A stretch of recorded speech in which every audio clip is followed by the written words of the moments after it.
All right, let's get right into it. There's a huge shift happening in U.S. defense strategy. We're talking about a whole new vision for military dominance, and it's built around two really powerful concepts, the Golden Dome and the Golden Fleet. So what does all that actually mean? We're going to break it all down for you. Okay, so here's how we're going to tackle this. First, we'll look at the new doctrine, the big idea. Then, the Golden Dome, that's the shield. After that, we'll get into the futuristic weapons, the Golden Fleet, and finally, how they're planning to pay for all of this. First up, a new American doctrine. So you gotta ask, what's the big picture here? What's the thinking that's driving all these massive changes? Well, it all kicks off with a fundamental shift in strategy, a complete rejigging of America's priorities around the world. So, for a long time, U.S. military thinking was really focused on things like ground wars in Europe or counterinsurgency. But that's changing, and it's changing in a big way.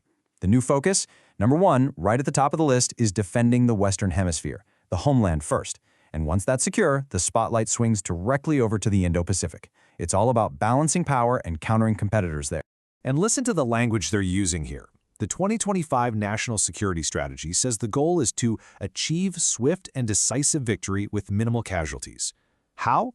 By building the world's most powerful, lethal, and technologically advanced military. I mean, it's pretty unambiguous, right? This isn't just about having more stuff. It's about achieving total dominance through technology. Think AI, space, hypersonic weapons, the whole 9 yards.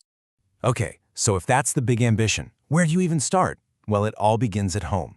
The first major pillar of this strategy is all about defense. We're talking about building this incredible, high-tech shield to protect the American homeland. And that shield has a name, the Golden Dome. Now, you've probably heard of Israel's Iron Dome, right? Well, think of this as that, but on a continental scale. It's designed to be this, impenetrable layer that can stop pretty much anything. We're talking ballistic missiles, cruise missiles, even those super-fast hypersonic weapons. And get this. This isn't some sci-fi concept for 50 years from now. The timeline is incredibly aggressive. The order's been given, a general's been put in charge, and the target is to have this thing up and running by January 2029. I mean, the sheer scale of it is just staggering. The thinking behind this, according to Secretary of Defense Pete Hegseth, is that classic idea of peace through strength.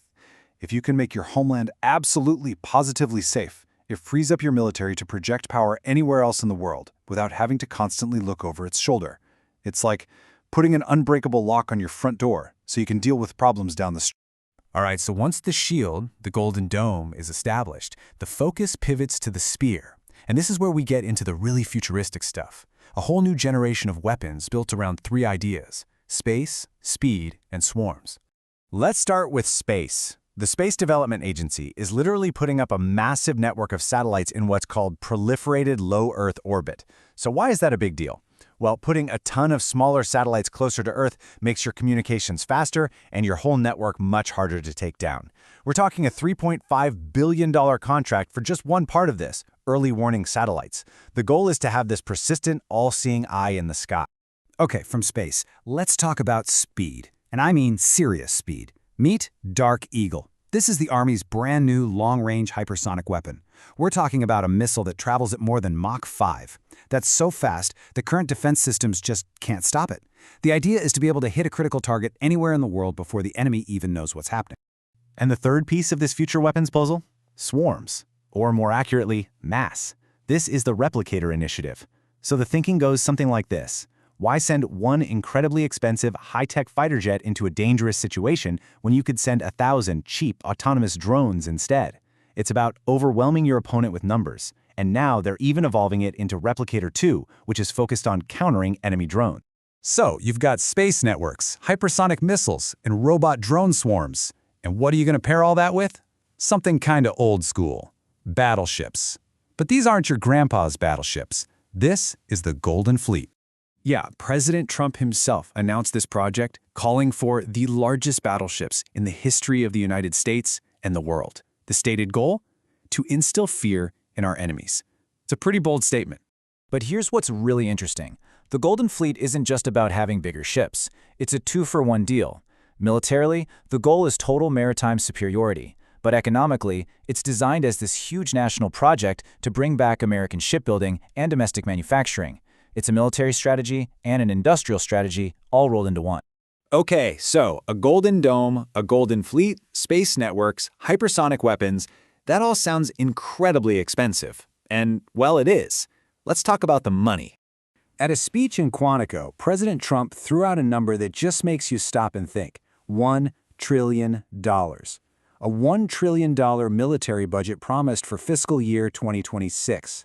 A truly historic figure meant to fund this entire grand vision. And this wasn't just talk. Congress came through with its own massive number, passing a final defense bill that clocked in at $901 billion. But here's the kicker. The final budget that passed was actually $8 billion more than the administration even asked for. Now, what does that tell you?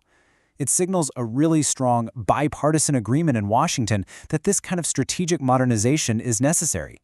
It seems like there's a broad consensus that this is the price for competing in this new era. So, when you put it all together, what are we looking at?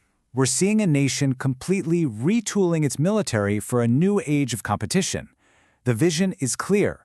Create an untouchable homeland, dominate with technology, and project overwhelming power. But it all leaves you with one big question, right? In a world with multiple major powers, what is the real cost of achieving peace through strength?